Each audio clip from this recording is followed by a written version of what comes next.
All right. So in this video, we're going to go over gain and compression real quick. Basically, I mean, it's pretty straightforward, but there are just some basic like tips and tricks I've learned from other people over the years that I think have been really helpful in learning how to set drives for, live use, and learning what a compressor does has helped me a lot and stuff. So we're going to go over basic compression stuff. If you have a compressor, that might be helpful. Overdrives, gain staging, and boost pedals real quick. So we're going to start with the compressor. Turn it off real quick and turn off my tuner. With compressors, you want to put them as close to the front of your chain as possible so that it's not changing with you clicking on and off pedals. So here I'm going right into my tuner, and then right after that is my compressor. Basically what a compressor is doing is taking any volume or gain that's across a certain point that you set and saying, we're going to take that down a certain amount. So if you imagine like this is like the line, if your guitar is metering like here, and then all of a sudden it goes over, it's going to kick in and go, okay, we're going to bring that back down a little bit. So setting that point basically is what threshold does. And we're not going to go into all these different settings because a lot of compressors don't really have them. This one does, so if you have it, you can come talk to me later about it. But anyway, threshold sets that point basically where anything past that it's going to pull down, and ratio sets how much for every decibel over that point how many decibels it's gonna pull down. So if I go 1 decibel over this point, it's gonna pull it down 2 decibels maybe. And if I go 4 over, it'll pull it 8 down or something like that. So ratio 1 to 1, 1 to 2, 1 to 3, 1 to 4 is basically just that. For every 1 decibel over, how many am I gonna pull this down? For guitar, I kind of just do like a lighter compression sound most of the time. Really just to even everything out and keep things consistent. And it helps kind of with some EQ stuff because that way it's making sure all the frequencies stay pretty much the same most of the time. So I'm going to play with it off, and then I'll play with it on just so you can hear what it sounds like. Then we'll move on to overdrives.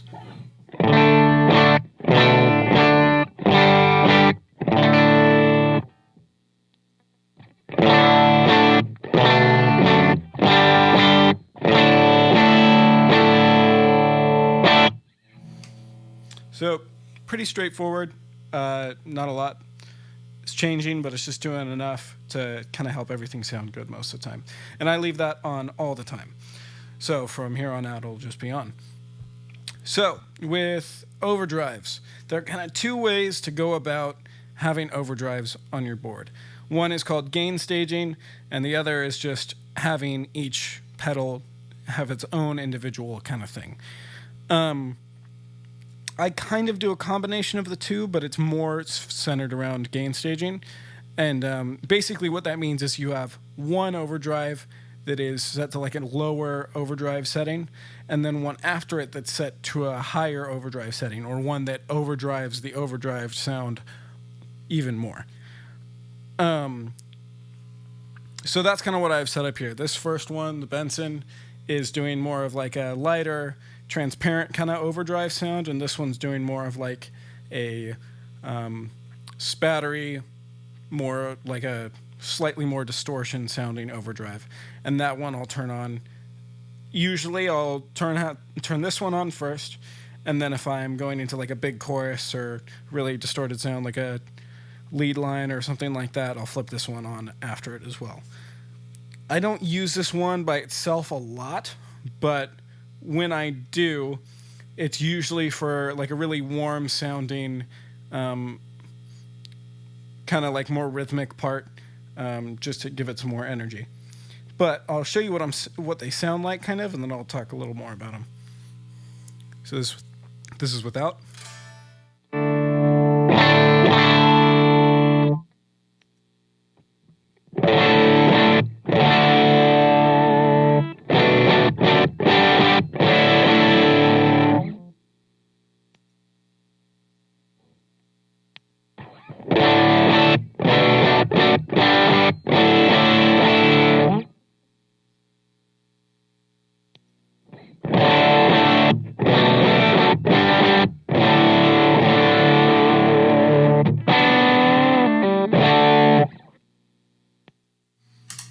So some basic things that you want to do with drive pedals is you, in general, want to have at least your first one be the exact same volume as your normal clean signal. So like this.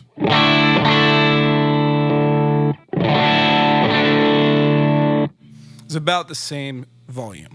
The reason for that is front of house gains you at a certain level, usually one with a little headroom so you don't clip. But anyway, if you exceed that too much, then things start to sound bad. It also keeps them being able to have control. They get to move your fader up or down and keep you where you need to be in the mix. So it's best to just give them like a consistent volume for the most part, at least with the vast majority of like normal basic parts. One thing that you can do, however, that differs from that a little bit is if you are gain staging and have two different drives, then I usually set my second one just a tiny bit, like a couple dB louder than my first one. And the reason for that is whenever I do a more distorted part, it's usually a big chorus or something where you want to grow in volume a little bit.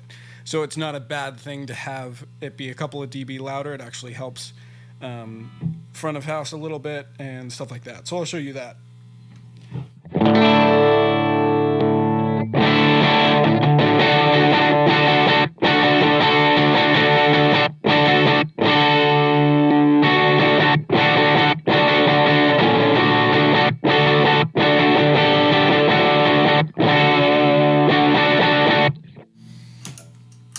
It's just that smallest bit louder that kind of helps everything work a little better.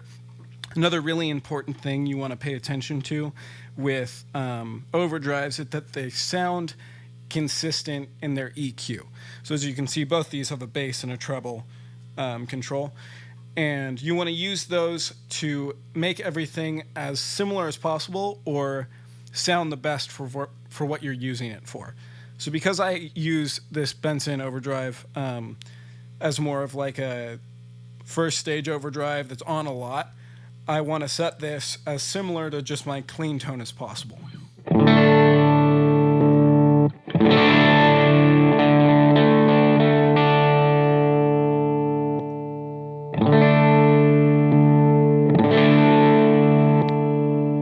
Obviously, it's going to change a little bit just because it's, getting overdrive and stuff like that is changing. But in general, it's pretty similar enough to where, you don't click it on and front of house has to go re-EQ everything. And they're like, oh, that sounds good. And then you turn it off and then it sounds bad again. So as consistent as possible. And then again, sometimes this can differ just a little bit when you are gain staging like this, where if you have your second one just a little bit brighter than your clean tone, that can kind of help you cut through when you build in a part or something like that. Not much. I don't think I have this one set with the treble any brighter at all, just because I usually have a pretty consistent sound is what I go for. But that's something you can do if one drive in particular has like a lot of low end and you can't really balance it out. Maybe turn the treble up a little bit so when you go to click it on, it still sounds good and cuts through well. Yeah, so that stuff is pretty basic. The last thing I want to talk about is a boost pedal. And a boost pedal, basically all it does is it makes you louder. Pretty basic. I'm sure you'll know that already. But anyway. So you can tell, like, right now this is my clean sound. And then I turn the boost on. And it's louder. A little more overdriven because it's hitting the front of the amp louder and stuff like that. What this is really useful for is for, like, lead lines and solos where you need to stick out more and you want a little more gain because you're hitting the front of your amp louder, you're going to get more overdrive from there, which sounds really good, and you're also going to jump just that like 3 or 4 dB. That's still not a lot, but helpful for front of house to where they don't have to mess with your fader too much. They can bring you up if they need to, but in general, like when you go to a solo or a really big lead line and you're just that little bit louder, that's really helpful. So an example of that would be probably something like "Miracles" by Jesus Culture is a good example of that. For like the last chorus, instead of usually in like the second chorus, I'll have both my overdrives on. And then in the last chorus, I'll also throw my boost on just so it raises everything just that little bit more, get a little bit more gain out of that. And I'll show you kind of what that would sound like.